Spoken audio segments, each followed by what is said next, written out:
en unos segundos empieza la grabación. Entonces, adelante, Alfredo, cuando quieras. Sí. Muchas gracias, Emilio. Muchas gracias a todos por venir al seminario al coloquio del Instituto de Física y Matemáticas.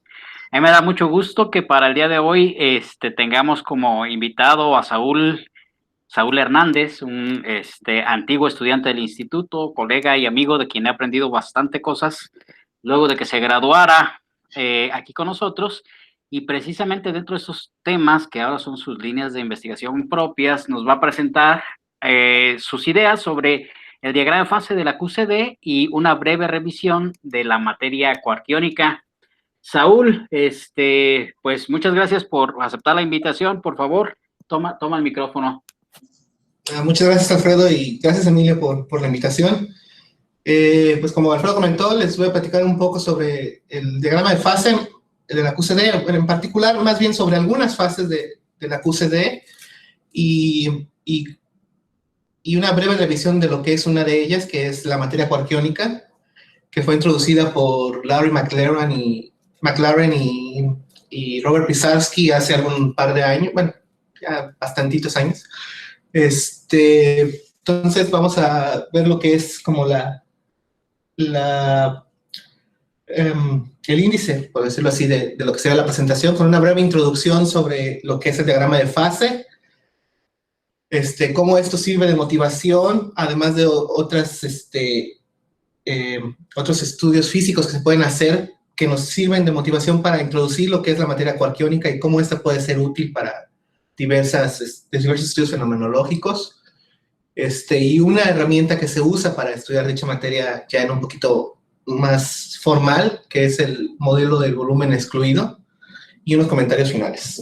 Entonces empezamos con bueno, ¿qué es la QCD? Que nos interesa hablar sobre las fases de dicha teoría.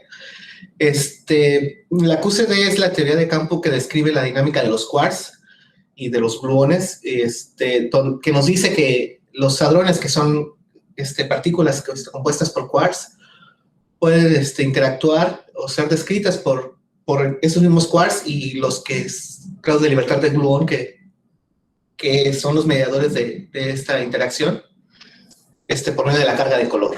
Entonces, una particularidad de la QCD es que, a diferencia del electromagnetismo, es que entre más cercas las partículas estés, su interacción es más débil. Esto quiere decir que si tú separas dos quarks a una suficiente distancia, la energía generada entre ellos es tal que es más fácil crear otro par de quarks y antiquarks, de forma que decimos que están confinados o se encuentran, que es imposible encontrarlos sueltos por sí solos, los quarks, al menos en condiciones estándar. ¿Por qué menciono condiciones estándar? Bueno, como les menciono, hay como dos grandes escalas para la QCD, lo que es las escalas de alta energía, que es cuando podemos estudiar los quarks y a los gluones como partículas independientes, lo cual está suficientemente bien entendido por medio de técnicas de QCD perturbativa. El problema viene cuando estamos a bajas energías, donde estudiamos, por ejemplo, los nucleones, el interior de estos, que está lleno de el montón de quarks y el montón de gluones, así como muestra en este dibujito, donde un montón de cosas suceden y es muy difícil seguir la pista a cada uno de los ingredientes, por lo que usualmente se usan distintas técnicas, desde ecuaciones de Schrödinger-Dyson, en las que, por ejemplo, Alfredo es un experto, técnicas computacionales como Lattice QCD, que ocupan un gran poder de cómputo, pero son muy precisas, al punto de que se consideran básicamente como datos experimentales. Y para la gente más de tercer mundo, digamos, hay distintos modelos efectivos que logran describir este tipo de escenarios. Más o menos es un poco en ese rubro en el que voy a tratar de hablarles. Ahora, la importancia de estudiar la QCD en estas condiciones extremas que llamo yo, de temperatura, densidades o incluso campos magnéticos, es porque juegan un rol importante para entender cómo es que yo puedo transitar entre estas dos situaciones que les platiqué de quarks sueltos, dispersos o bien en hadrones, que está muy relacionado con lo que pasó en etapas tempranas del Big Bang. Entonces, si uno aumenta la cantidad de hadrones que uno tiene, o dicho de otra forma, uno aumenta la presión que ellos tienen, uno deshace estas bolsitas y puede pensar como en un plasma de quarks y gluones para describir estos estados ligados de una forma intermedia, o bien uno puede calentar los hadrones y derretir las bolsas para tener una descripción intermedia. Entonces, justo a este cambio le llamamos una transición entre estados hadrónicos o estados de nucleones y estados de quarks. Y por lo mismo, es relevante el estudio de la QCD en estas condiciones, ya que uno puede observar, uno puede producirlas en las colisiones de iones pesados, justo para estudiar las condiciones del universo temprano, o bien pueden ser observadas en elementos muy densos como estrellas de neutrones, donde no es suficiente un modelo nuclear o bien un modelo de quarks para describir los núcleos de estas estrellas. Entonces, es importante que entendamos muy bien estas transiciones o estas fases en la QCD para describir ese tipo de objetos. Y la forma en lo que uno puede estudiar las propiedades térmicas o las propiedades de altas densidades es por medio de un diagrama de fase, así como en el agua, donde está previamente descrito cómo se pasa de la fase hadrónica a la fase de este plasma, aquí no he incluido solo estados libres de quarks. Un poquito breve, lo que se tiene es, bueno, esta parte de aquí es como la parte, digamos, del vacío, donde la materia que vemos y tocamos se encuentra. Y si uno incrementa demasiado la temperatura, llega a lo que se llaman las etapas del universo temprano, y estos diversos experimentos tratan de reproducirlos. Entonces, por ejemplo, en el LHC, las colisiones son a tan altas energías que uno llega a deshacer estos hadrones y justo reproduce estas condiciones. Pero distintos experimentos tienen distintas condiciones, entonces la idea es abarcar todo este diagrama e incluso a partir de observaciones astronómicas tratar de deslumbrar este diagrama. ¿Por qué? Bueno, porque desafortunadamente la única información confiable que tenemos de este diagrama consiste en ese pedacito que está aquí presente, que es lo dado por los experimentos, como el RHIC y el LHC, además de los estudios de lattice que, como les comentaba, son muy confiables. Pero el resto del diagrama es un misterio, y nuevos experimentos están siendo diseñados para tratar de disipar esta área oscura de la cual no tenemos un gran conocimiento. Entre los cuales se encuentra el experimento NICA, que está en Rusia, donde un grupo de colaboradores muy cercanos a Alfredo y a mí se encuentran trabajando en particular en uno de estos detectores. RHIC, que está haciendo una nueva corrida, donde para abarcar esta área nebulosa, en lugar de hacer colisiones de muy, muy, muy alta energía, digamos que solo son altas energías, pero colisionan iones, lo que aumenta el número de participantes en la colisión. Dicho de otra forma, aumenta la densidad de quarks o densidad de materia bariónica que hay para abarcar más hacia la nube. Por otro lado, si quisiéramos saber qué pasa en las áreas de muy alta densidad y baja temperatura, que no es fácil o no es posible accesar por medio de estas colisiones, uno puede acceder a ellos por medio de observaciones de objetos altamente densos como las estrellas de neutrones. Por ejemplo, lo que se observó en LIGO recientemente nos dan importantes pistas sobre cómo se comporta la materia que llamamos fría y súper densa porque está en este eje horizontal del diagrama de fase.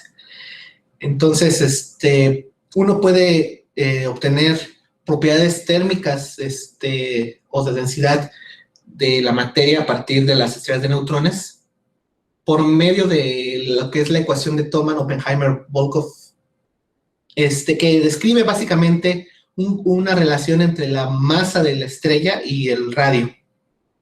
Y distintas observaciones han permitido restringir cómo es el comportamiento de este núcleo.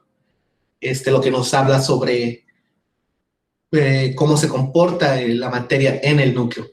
Por ejemplo, este pequeño diagrama de aquí nos muestra la restricción que dio LIGO para el radio típico de una estrella de neutrones. Tiene que ser menor a 14 kilómetros. Pero además hay observaciones en distintos espectros, como por ejemplo la observación, la observación se me fue la palabra, perdón.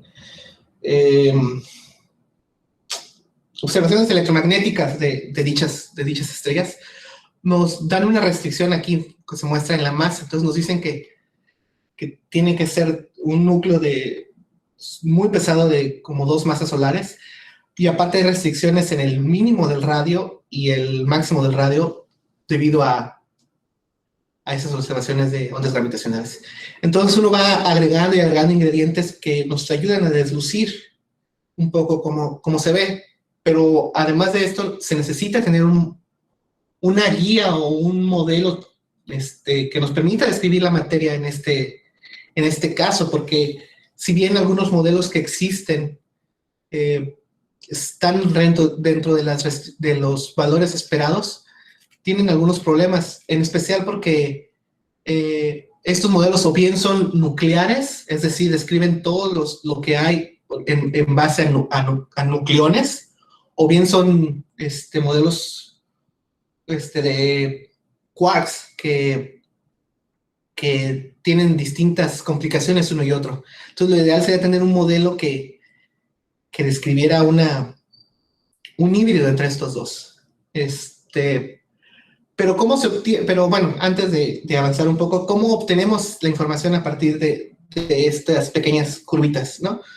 Esto es relevante, estas ecuaciones de TOB, porque nos permiten obtener la ecuación de estado de la materia densa de QCD. Para cada una de estas curvas, para cada una de esas ecuaciones, se le asocia una única ecuación de estado. Entonces, lo que sabemos a partir de la ecuación de estado es cómo esta puede, a partir de la TOB podemos encontrar las condiciones de la materia en distintas densidades a partir de su ecuación de estado. ¿Por qué lo digo así? Porque, como les comentaba, si bien hay teorías que son nucleares, por ejemplo, esta línea roja, de quark, la línea roja,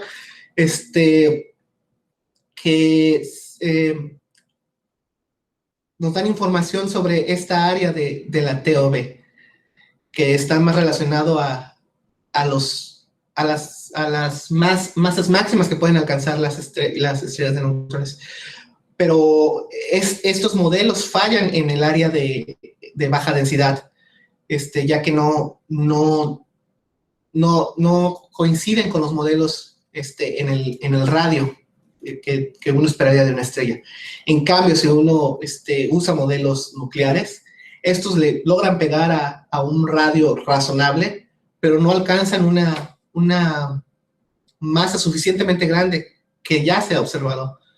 Y en el intermedio no tenemos conocimientos o modelos que nos permitan describir esto. Entonces, ¿qué sigue? Bueno, la idea es cómo podemos obtener información aquí, de esta parte. Y además, cómo podemos usar esta herramienta para aprender sobre la transición que ocurre aquí entre materia nuclear y materia de quarks. Por ejemplo, esta misma ecuación de estados nos puede dar información acerca de la transición, porque su comportamiento está bastante bien entendido. Por ejemplo, si llegáramos a tener una transición de primer orden, ¿qué es esto? Que una transición que ocurre, que se espera, por ejemplo, a altas densidades, donde la presión presenta una discontinuidad. Dicha discontinuidad se vería reflejada como esta pequeña cuña en la ecuación de la TOB, pero además nos da información sobre la velocidad del sonido en dicho medio denso, que presentaría una discontinuidad. Por otro lado, si pensáramos en un modelo que solo fuera de quarks, que nos importara solo decir, en cuanto tengo una densidad suficientemente alta, ¿sabes qué? Voy a pensar que todo es quarks y voy a usar una teoría simple que me permita alcanzar grandes masas, pero me alejo, como les comentaba, de los radios que uno podría reportar. Entonces yo necesito tener una teoría que describa quarks a altas densidades, pero que describa nucleones a bajas densidades para poder reproducir estrellas de neutrones masivas con un radio que coincida con las observaciones de ondas gravitacionales. Pero para tener dicho comportamiento, es necesario que si hay una transición suave que no sea de primer orden. Eso nos dice además que la velocidad del sonido en dicha transición puede llegar a exceder el valor de la teoría de quarks o de la teoría perturbativa, y llegar incluso a ser cercano a la velocidad de la luz. Entonces, este tipo de comportamientos tiene que reproducirse.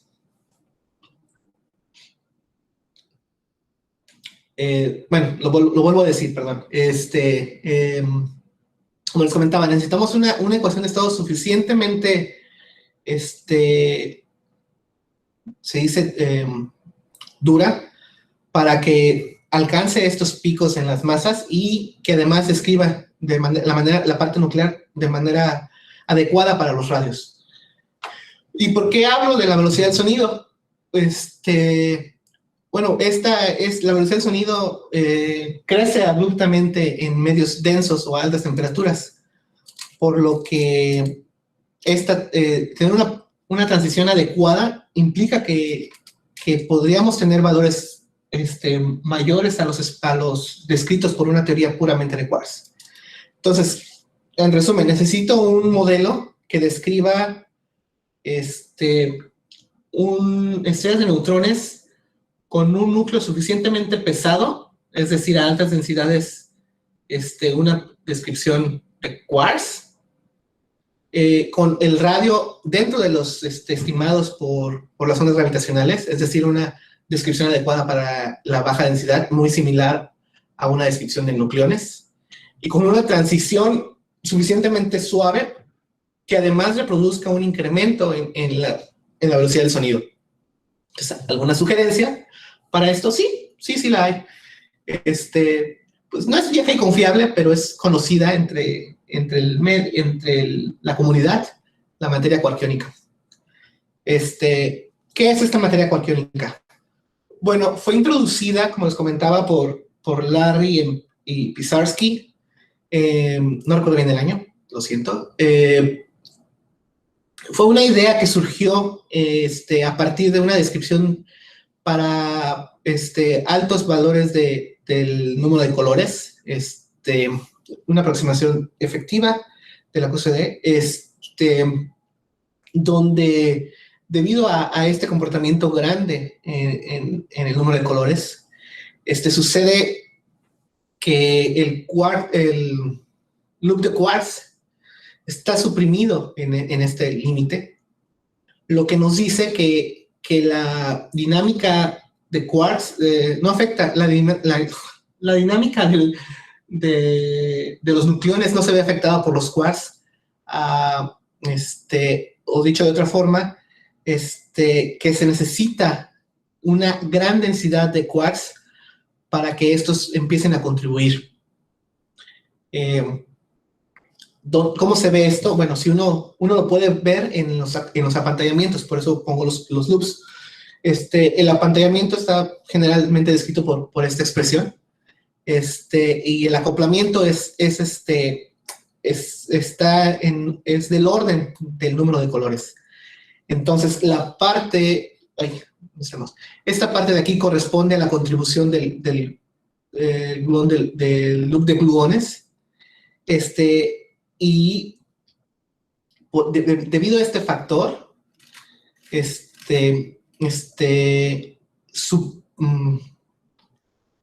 cancela una de las contribuciones que vienen del acoplamiento, por lo que este acoplamiento o este loop no está suprimido, a diferencia del loop de quarks. Como se puede ver aquí, no hay un factor NS que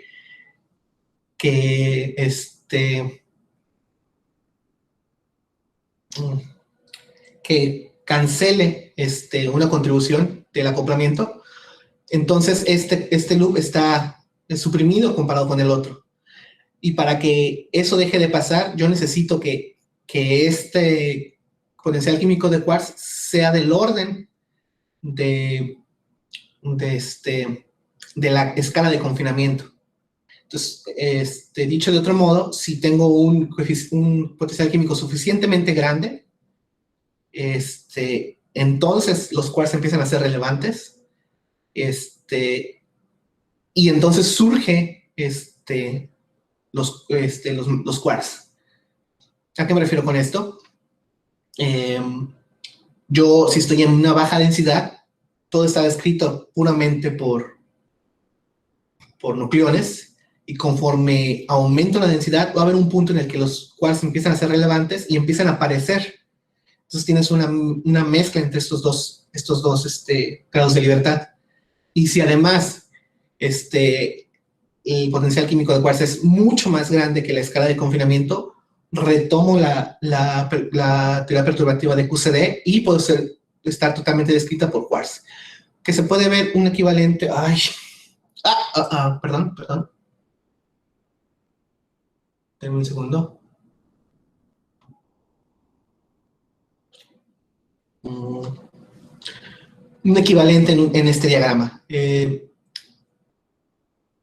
Debajo de una temperatura que está relacionada con la escala de la masa de Debye, tengo nucleones a baja densidad. Llego a la escala de confinamiento dada típicamente por la masa de un bosón, en este caso, del bosón de Rho, que es de la escala de un GeV. Y entonces, llegando a ese potencial químico, tengo este estado combinado. Dicho de otra forma, si la escala de la energía de Fermi es menor a la escala de confinamiento, yo tengo únicamente nucleones. Si incremento el potencial químico directamente relacionado, me aumenta el momento de Fermi esperado. Entonces tengo ahora una burbuja de quarks en el interior de estos nucleones. Entonces tengo una burbuja de quarks y lo que le llamo un shell, una concha de nucleones, y es como un estado mixto entre los dos. Y si incremento la densidad, o bien la escala de energía es mayor a la escala de confinamiento considerablemente más grande, recupero el QCD perturbativo, es decir, el congelamiento desaparece. Este es más o menos el proceso lógico que sigue la materia quarkónica en términos de la densidad de quarks.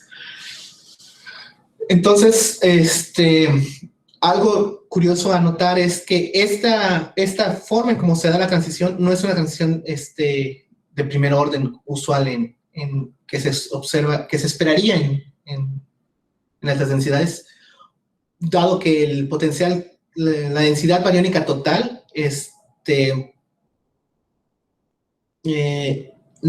mantiene constante, pero la presión aumenta abruptamente. Sí, pero sin presentar discontinuidad, por lo que no es una transición de primer orden. Entonces, tenemos como que los ingredientes que les había comentado, ¿no? Tenemos algo que describe los nucleones a bajas densidades, algo que describe quarks a altas densidades, y una transición suave entre estos dos estados, estos dos grados de libertad. Pero bien, o sea, esto fue como, una descripción breve de lo que es la materia quarkónica. Pero ¿cómo podemos modelar la materia quarkónica? Entre las cosas que hemos aprendido de la materia quarkónica es que para que esta transición sea suave, en el sentido de que sea una verdadera transición de materia quarkónica y no una transición de primer orden, es necesario que haya una relación en la energía cinética que dependa de la densidad. ¿A qué me refiero con esto? Necesito incluir una teoría, un modelo que haga que la energía, la superficie de Fermi su comportamiento dependa de la densidad. ¿Cómo puedo hacer esto? Bueno, una forma de hacerlo es por medio del modelo del volumen excluido, en el que estoy pensando que los nucleones tienen un núcleo duro. Es decir, si pienso que el nucleón es una bolita de tamaño un Fermi, perdón. Dime un segundo. Esta bolita va a tener un núcleo donde se centren las interacciones con un cierto radio, que le llamo el radio del núcleo duro, a la que se le asigna una densidad dada por el inverso de este volumen.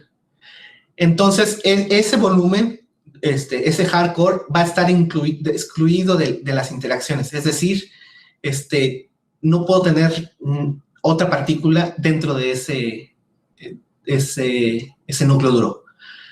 Y además, conforme más y más partículas tenga mayor densidad, el comportamiento de este hardcore se modifica. Entonces, un sistema de bariones con una cierta densidad y un cierto volumen, de una cierta densidad, va a tener un volumen excluido dado por esta expresión, que lo que básicamente dice es que al volumen, quítale el volumen dado por los hardcores. Y si yo tomo el inverso de ese volumen, obtengo la densidad para dicho volumen excluido. Y esta densidad nos permite describir la energía cinética de nuestro problema, que, como observan aquí, va a depender de la densidad de mi problema. Entonces, es decir, mi energía cinética va a tener aquí un factor que depende de la densidad de bariones. Entonces, esta sería la forma en la como yo describiría los nucleones. ¿Pero qué pasa con los quarks? Bueno, en los quarks, yo voy a pensar que es un gas libre, ¿sí? Entonces, yo voy a pensar que tengo un shell de nucleones de ancho delta, Entonces voy a describir por volumen excluido los nucleones en este shell. Y además, a la energía cinética le voy a agregar la energía de los quarks libres de la forma simple, de un gas ideal. Pero para corregir una posible divergencia en el infrarroja, voy a agregar un corte que me permita reponer este comportamiento perturbativo de la QCD. Entonces necesito como que mi corte no sea muy grande para que no se modifique el caso recupere el límite perturbativo. Entonces ya tengo un modelo que me describe quarks a bajas densidades, una burbuja, un shell de nucleones, y este es un primer approach muy simple realizado por Larry McLaren, Ki-San John y Shin Sen en 2020, bastante reciente. Y a partir de aquí, lo que ellos observaron es que este corte infrarrojo necesita ser suficientemente grande para tener velocidades del sonido que hagan sentido. ¿A qué me refiero con esto? Bueno, la velocidad del sonido no puede ser mayor a la velocidad de la luz. Entonces, si tienen un hardcore con una cierta densidad, la escala esperada en este corte infrarrojo es de un orden muy cercano a la escala de confinamiento, lo que nos dice que el modelo aún necesita mejorar.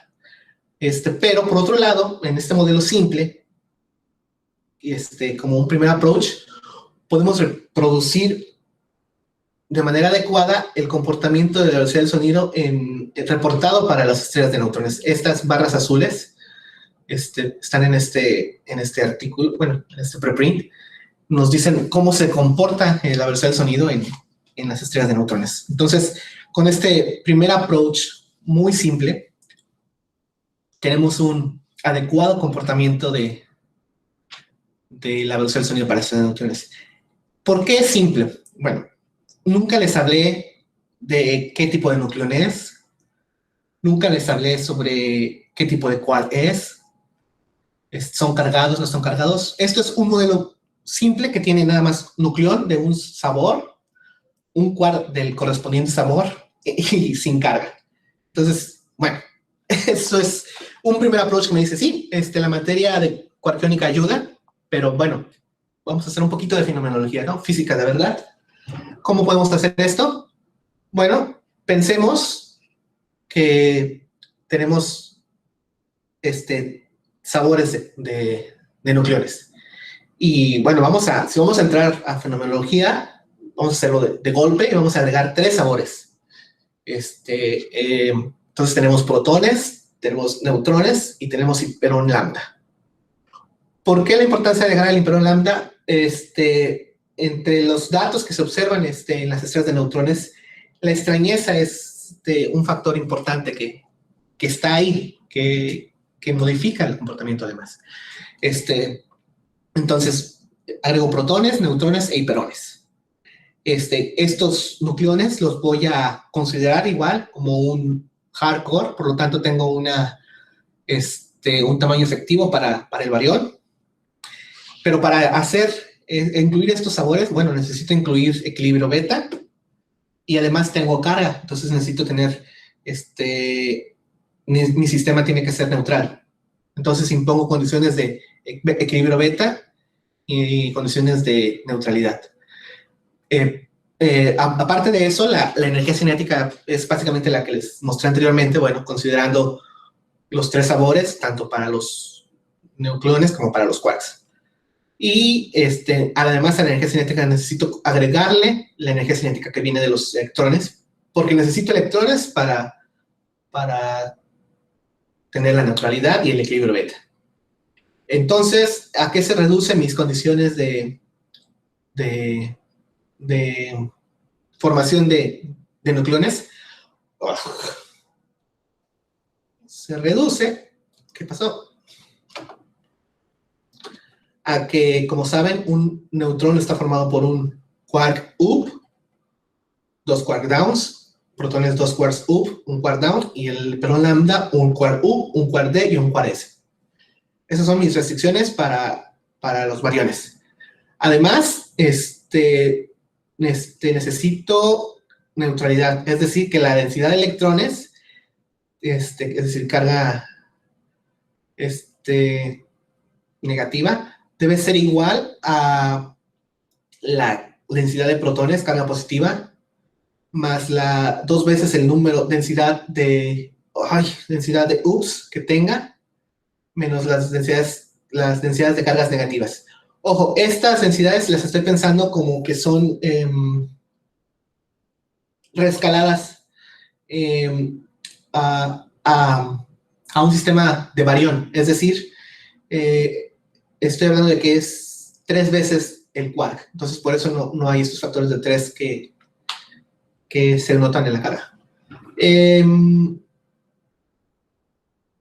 más? Equilibrio beta. La condición de equilibrio beta, ¿qué me dice? Que un neutrón decae en un protón más un electrón más cosas que no estoy incluyendo en mi modelo. Dicho de otra forma, mi potencial químico de Towns debe ser igual a mi potencial químico de Us más los correspondientes electrones para tener el equilibrio beta. Y si tengo un hiperón, para conservar el número bariónico, necesito esa misma cantidad de neutrones. Y además, para conservar el número, la neutralidad de color, necesito el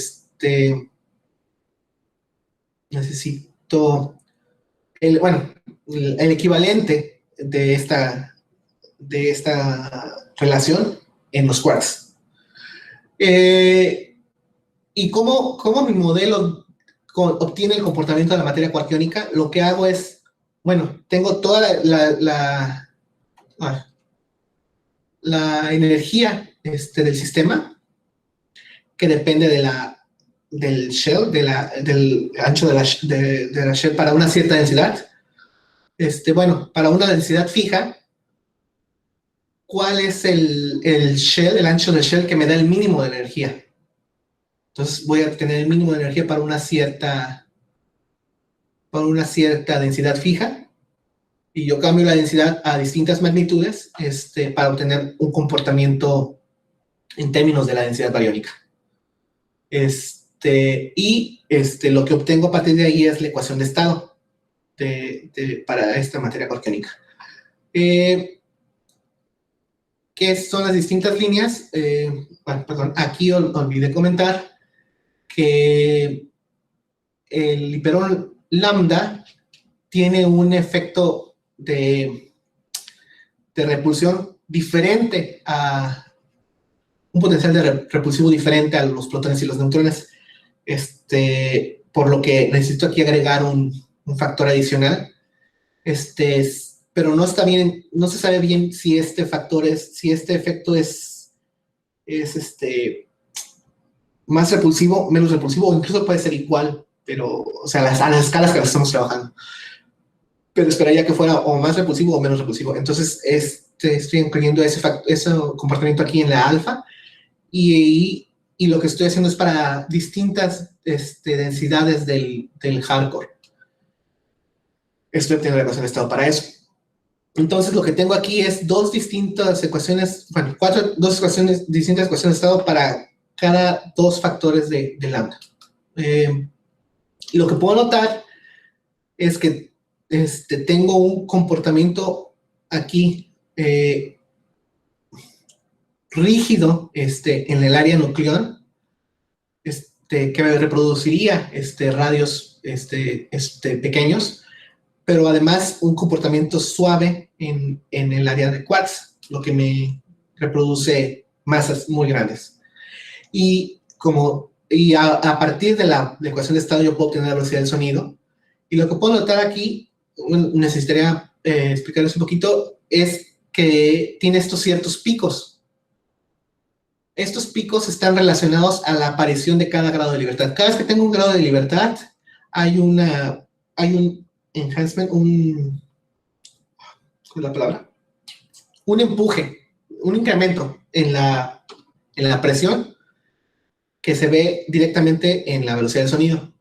Entonces, dependiendo de mis condiciones, tengo distintos grados de libertad accesibles, pero cada vez que un grado de libertad aparece, hay un boost en la presión que me permite ir a valores altos de la velocidad del sonido.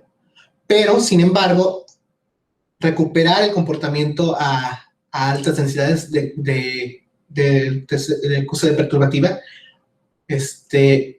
reproduciendo el valor esperado de la velocidad del sonido. Entonces, parece que tenemos todos los ingredientes. ¿Cómo lo compruebo? Bueno, a partir de la ecuación de estado que tengo, voy a obtener la ecuación de TOV. Para esto, recordemos que la materia quarkiónica es un modelo que funciona a altas densidades, por lo que a bajas densidades yo necesito hacer un pequeño fit para incluir una correcta descripción de la materia nuclear. Entonces, lo que hago es que tomo un resultado bien validado por la comunidad para el comportamiento nuclear, y a le agrego la información de mi modelo a altas densidades, y hago la construcción de la TOV para esto. Entonces, lo que pueden notar aquí es la línea negra es solo la materia nuclear, este modelo de aquí. Entonces, el comportamiento de la TOV es a bajas densidades, le pega muy bien a lo que es el comportamiento nuclear. No hay un comportamiento, hay este cambio en la velocidad del sonido, como se les menciona, estos picos, pero lo que gano yo es, al hacer materia quarkiónica, es que las masas, el comportamiento es lo suficientemente suave para reproducir estas masas de dos masas solares esperadas, observadas por las observaciones electromagnéticas. Además de que el comportamiento es suficientemente, ¿cómo decirlo? Aquí no se ve, pareciera que solo se encoge, pero eso es justo lo que necesitaba, que fuera suficiente. O sea, aquí lo puedo notar más claro. Es suave. Esto hacia abajo es soft y esto es rígido, entonces es suficientemente suave para reproducir las masas con la pendiente adecuada en la TOV. Entonces, mi modelo funciona, y lo único que queda es mejorarlo, agregar más ingredientes, básicamente implementar todo lo que nos haga falta. Entonces, para resumir, un análisis adecuado a las observaciones de las zonas gravitacionales, como les comentaba, nos provee información importante sobre las propiedades de la materia de quarks o nucleones densa. En este trabajo, estos últimos resultados que les presenté hacen una extensión adecuada para incluir dos sabores, como normalmente debe ser, además de extrañeza, y incluir la neutralidad, o sea, fenomenología de veras, y cómo estos realmente reproducen algunos comportamientos observados en las estrellas de neutrones. ¿Qué sigue? Bueno, hay que extender este modelo a temperatura finita, para subir un poquito en el diagrama de fase, viniendo desde el eje horizontal, ya que los próximos experimentos van a explorar esa área. Entonces, si además podemos proveer insight al diagrama de fase usando este modelo, pues siempre es bienvenido, ¿no? Yo creo que eso sería todo. Muchas gracias por su atención. Muchas gracias, Saúl. Muy, muy interesante esto que nos estás platicando. No sé si alguien tiene alguna pregunta, algún comentario para Saúl.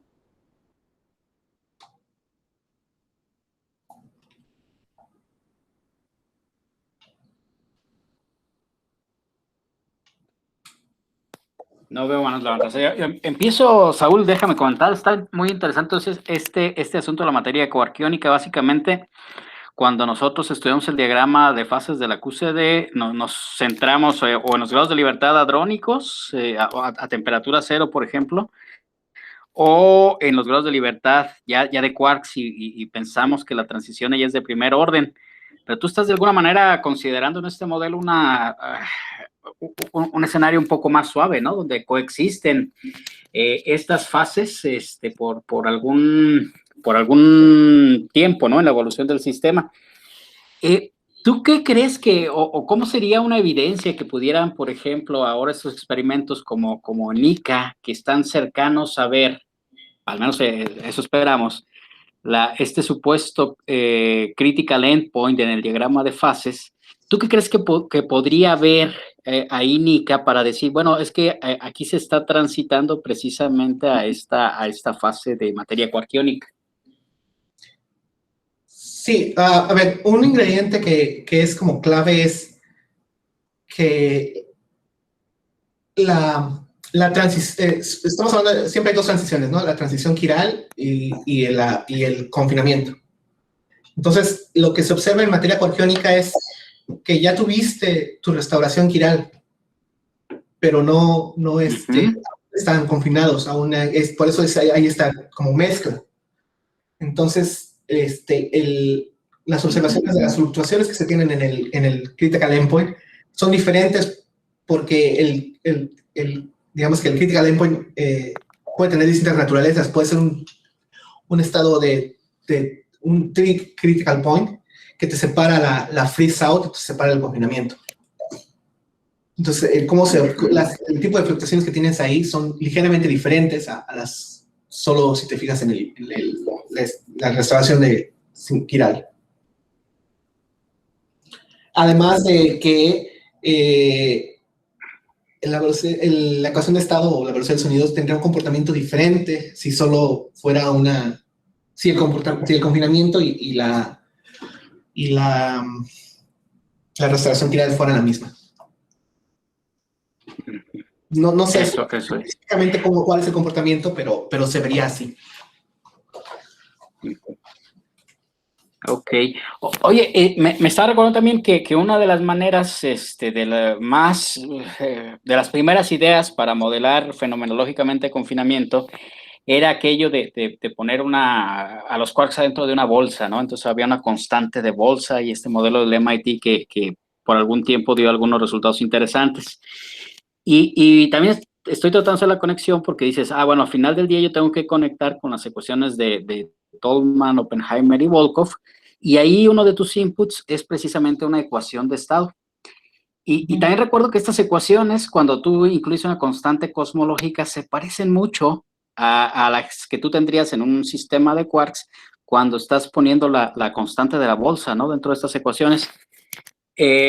¿Hay alguna manera de tratar de poner esa escala dentro de este modelo que tú estás proponiendo? ¿Esta constante de bolsa de alguna manera la puedes parametrizar? Sí, yo no en particular, pero otro postdoc en la colaboración, Ki-San Yon, ha intentado buscar cómo poner ese comportamiento de bolsa, porque al final de cuentas lo que tienes es la frontera, es la condición en cómo podrías tener la transición. O sea, en este modelo estoy pensando a temperatura cero, por lo que además yo estoy diciendo, Michelle es así. Básicamente lo que estoy diciendo es que estoy poniendo una step function que me dice de quarks a nucleón,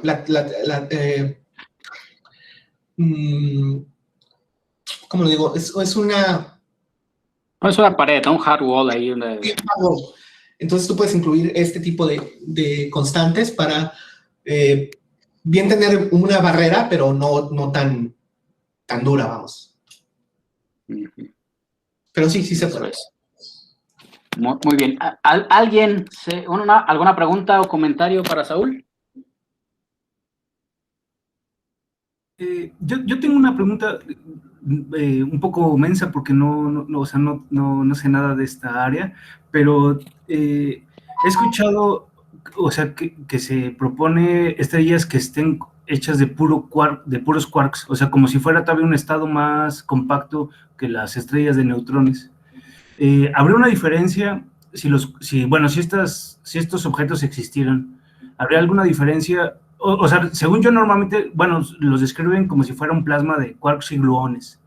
¿Eso es lo mismo que materia quarkiónica o habría como alguna otra o diferencia, digamos, en constitución si fuera de materia quarkiónica?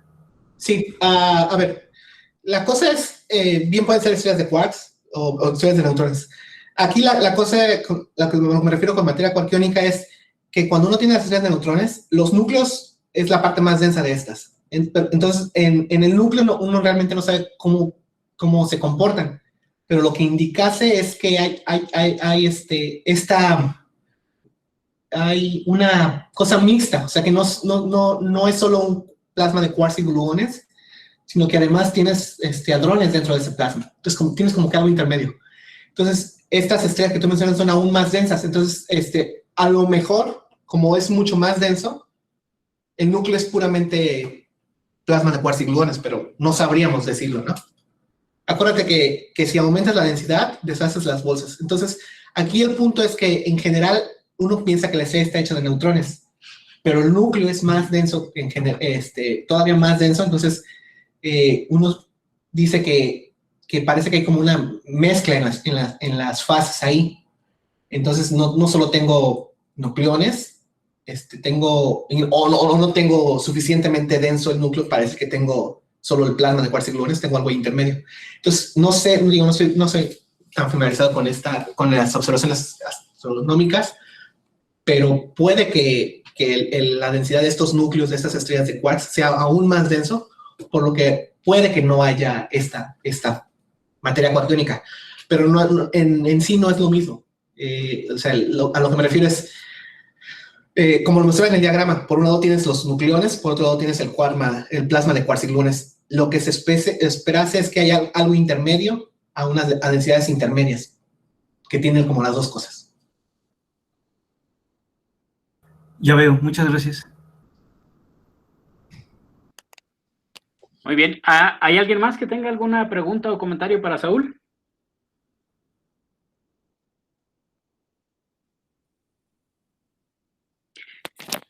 Bueno, pues si no hay más comentarios, Emilio, te dejo la palabra para el cierre del coloquio, por favor.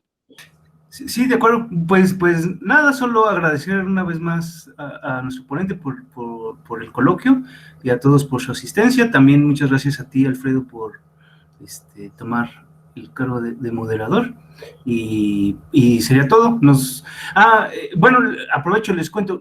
Parece ser que el ponente que tenemos programado para el próximo viernes no va a poder. Está en Australia, entonces esencialmente estamos a su madrugada. Entonces no vamos a tener el próximo viernes. Pero bueno, ahí les mando un correo. Entonces sería todo. Saludos y gracias nuevamente. Saludos, muchas gracias. No, muchas gracias por invitarme. Gracias. Gracias, Saúl. Muy interesante. De nada, hasta luego.